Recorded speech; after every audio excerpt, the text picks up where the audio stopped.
In this video, I'm going to compare the HDR picture quality of the iPhone 12 Pro versus a £30,000 reference mastering monitor.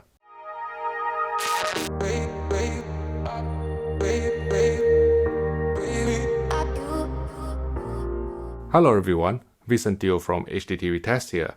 I am an ex-professional calibrator who brought you the Apple Pro Display XDR versus Sony reference monitor comparison. Today, we are going to review the picture quality of the iPhone 12 Pro, eventually comparing its HDR presentation to a £30,000 Sony BVM-X300 professional reference monitor. I went for the Pacific Blue model, because as we all know, blue is the coolest color.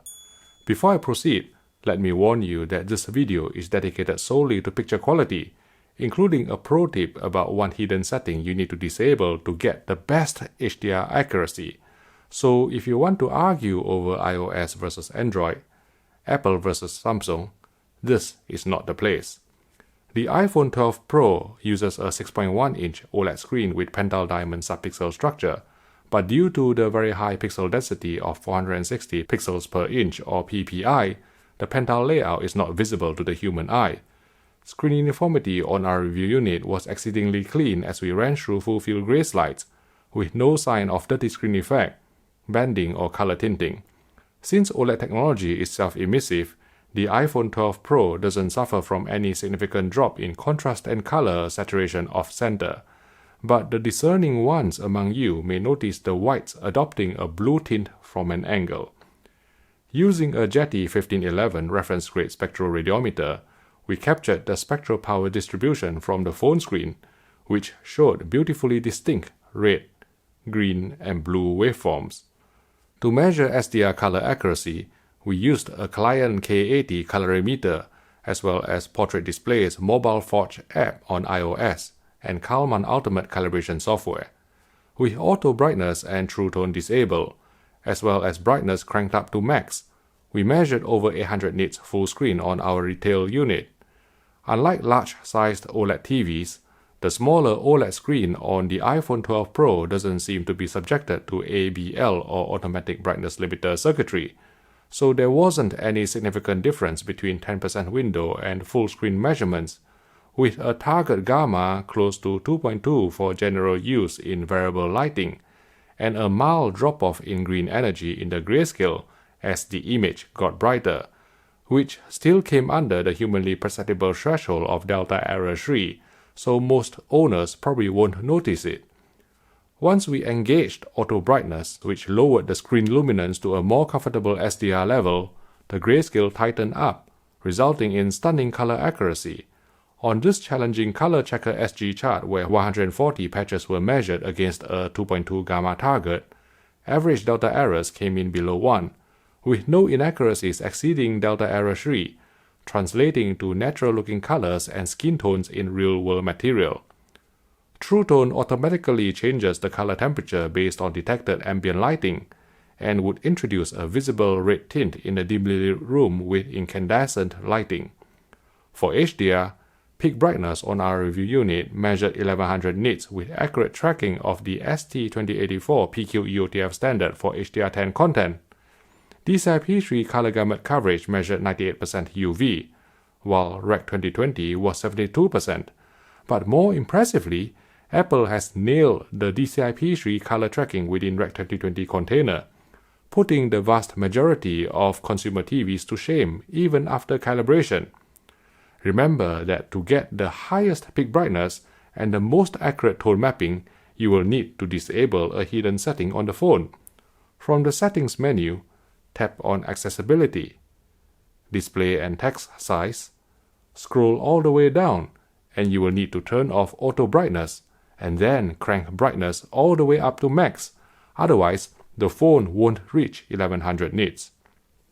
With these recommended settings in place, we played our usual selection of HDR movies on the iPhone 12 Pro, and its HDR presentation looked wonderfully close to the £30,000 Sony BVM-X300 professional reference OLED monitor.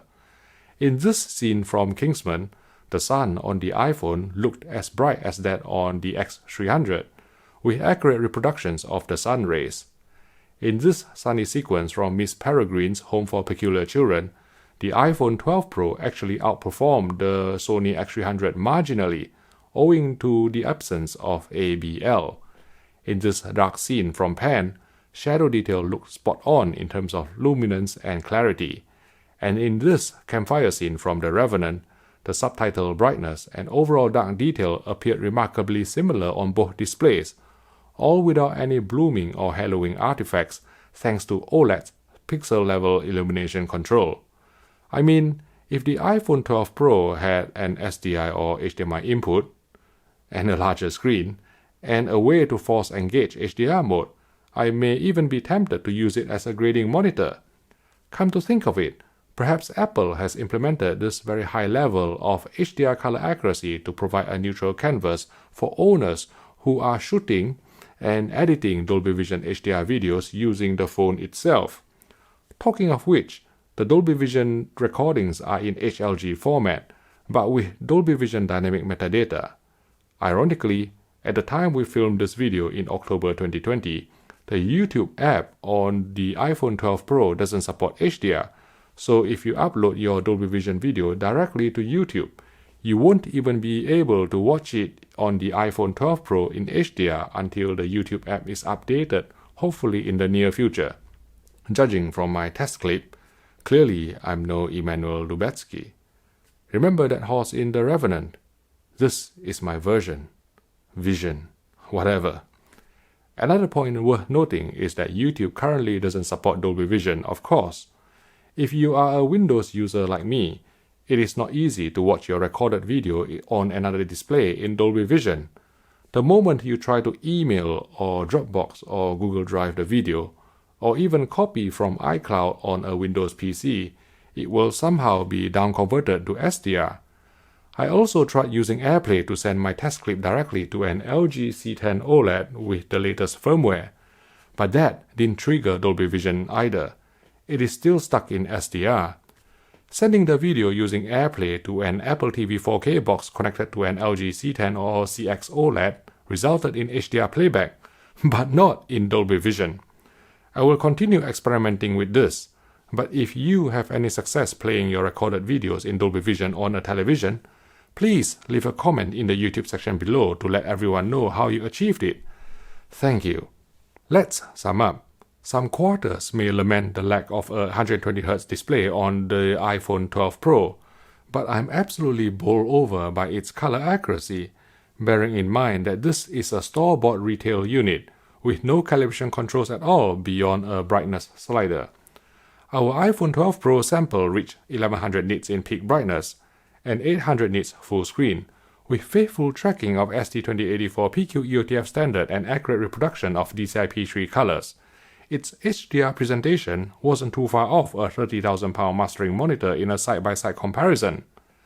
Not only does this lend tremendous depth and impact to HDR movies when watched on the phone, it also provides an accurate canvas for content creators to edit and potentially grade their videos shot on the iPhone 12 in Dolby Vision. The iPhone 12 Pro is the phone to beat in terms of color accuracy, and I look forward to checking out the iPhone 12 Pro Max when it's out to see if it delivers the same level of fidelity. Meanwhile, if you would like to watch some of our other smartphone reviews with a focus on screen quality, I've compiled a playlist here if you'd like to click on it, and I will see you in the next video.